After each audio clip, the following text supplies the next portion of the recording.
Have you ever stopped to think about how an antibiotic works? How it wages war on invading bacteria, but somehow leaves all of your own cells completely untouched? It's one of those medical marvels we just accept. Well, today, we're going to pull back the curtain. We're going to solve a little medical mystery that gets right to the heart of the fundamental and, frankly, life-saving differences between the cells that make up us and the ones that can make us sick. So let's start with a real-world puzzle, a case from OpenStack's Microbiology. Meet Barbara. She gets diagnosed with pneumonia, and her PA prescribes amoxicillin, a super common go-to antibiotic. She takes the whole course, does everything right, but more than a week later, she's still sick. What on earth is going on here? And that's our central question, isn't it? How could a reliable frontline antibiotic just not work? Was it the wrong prescription, some kind of superbug, or could the answer be something a little more fundamental? To figure this out, we need to go microscopic and take a good hard look at the intended victim. All right, to crack this case, our first move is to profile our prime suspect, the bacterial cell itself. We're diving into the world of the prokaryote, a type of cell that is fundamentally different from anything inside you and me. The easiest way to think about a prokaryotic cell, like a bacterium, is to picture a tiny one-room studio apartment. It's incredibly efficient.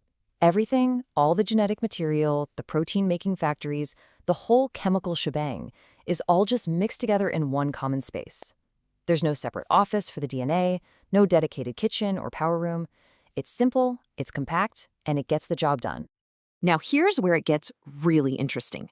What's on the outside of this little studio apartment? Most bacteria have a cell wall made of this unique mesh-like material called peptidoglycan.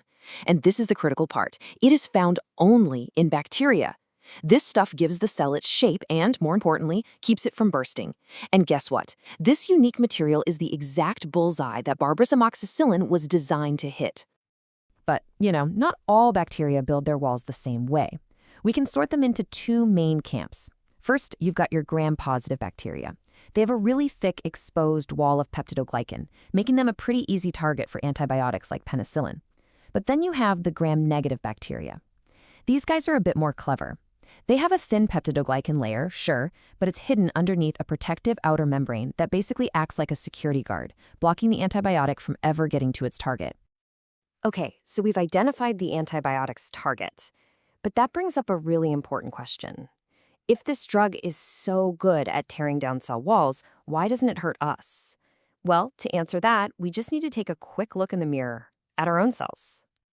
Right, so if a bacterium is a studio apartment, our cells, what we call eukaryotic cells, are sprawling mansions. They're way bigger, and they're all about compartments. Our DNA is kept safe and sound in a special room called the nucleus, and there are all these other specialized rooms or organelles for every little job, from generating energy to taking out the trash.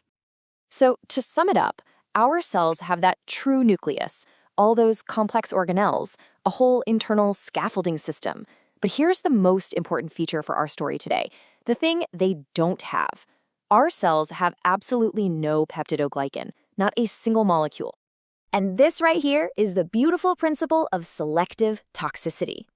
Amoxicillin is like a key that's been perfectly crafted to fit one specific lock, the machinery that builds that peptidoglycan wall. Since our cells don't even have that lock, the key is totally useless against us. The antibiotic can float right by without doing any harm because we simply don't have the target it's looking for. Okay, so that explains why the antibiotic was safe for Barbara, but it still doesn't solve our mystery. Why didn't it cure her? To figure that out, we have to start looking for a different target. So, amoxicillin, plan A, was a bust. The doctor needs a plan B. What other fundamental difference between a bacterial cell and one of our own could we possibly exploit? And here's our next big clue. The doctor prescribes a totally different antibiotic, azithromycin, and this time it works. Barbara starts to get better. Now that tells us something incredibly important. Azithromycin must be going after a completely different target than the cell wall. So let's investigate another piece of essential equipment in every cell, the ribosome. Ribosomes are the protein factories, and all living cells have them. But, and here's the crucial detail, they're not all identical. Bacterial ribosomes are a little bit smaller and simpler. We measure them as 70S. Our ribosomes, on the other hand, are a bit larger and more complex, coming in at 80S. It seems like a tiny difference, but in medicine, it's everything. And that subtle difference in size and shape, that's our smoking gun. You see, azithromycin is designed to jam up the works of the smaller 70S ribosomes. It brings the bacterial protein factories to a screeching halt. But it can't get a grip on our larger 80S ribosomes, so our own factories keep humming along just fine. It's another perfect example of selective toxicity. And now we can finally solve the mystery of Barbara's pneumonia. The culprit was a type of bacteria called Mycoplasma pneumoniae. So what's so special about this one? Well, as the source material tells us, it's one of the few bacteria that naturally has no cell wall at all. Amoxicillin had nothing to attack. The antibiotic didn't fail because of some new resistance, it failed because its target was never even there to begin with. So, some bacteria can dodge an attack just by lacking the target. Pretty clever. But other bacteria have developed even more hardcore survival strategies for when things get really bad. Let's look at one of the most incredible ones, the endospore. When conditions become hostile, no food, intense heat, you name it, some bacteria can transform themselves into something called an endospore. Now, this isn't about making more bacteria. It's about survival. It's a dormant, ultra-tough little bunker that protects the bacterium's genetic blueprint. Think of it as a microbial survival pod. So how does a bacterium build this amazing survival pod? It's a process called sporulation. Essentially, the cell decides to build a lifeboat for its DNA. It makes a copy of its chromosome, then starts wrapping it in multiple, thick, protective layers of material. And then, in a final act of self-sacrifice, the original mother cell breaks apart, releasing this nearly indestructible time capsule that can just wait, sometimes for hundreds or even thousands of years, for conditions to get better again. Let's just do a quick recap of the major differences we've hit on. This table lays it all out.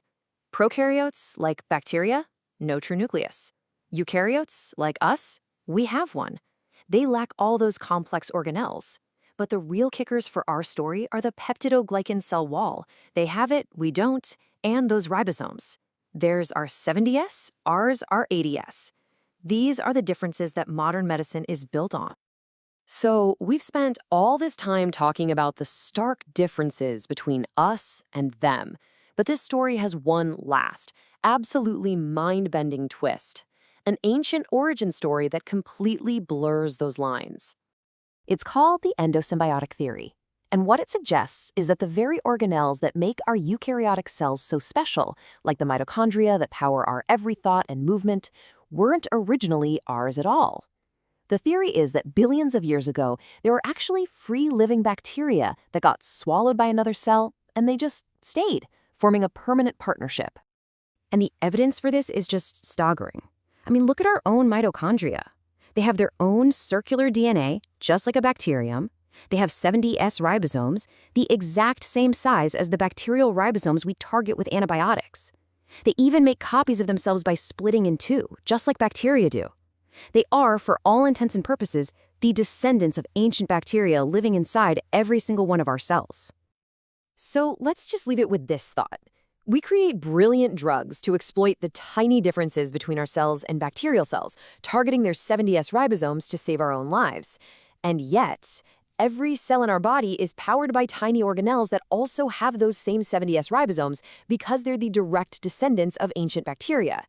If we are literally a fusion of ancient life forms, what does that really say about the line between us and them?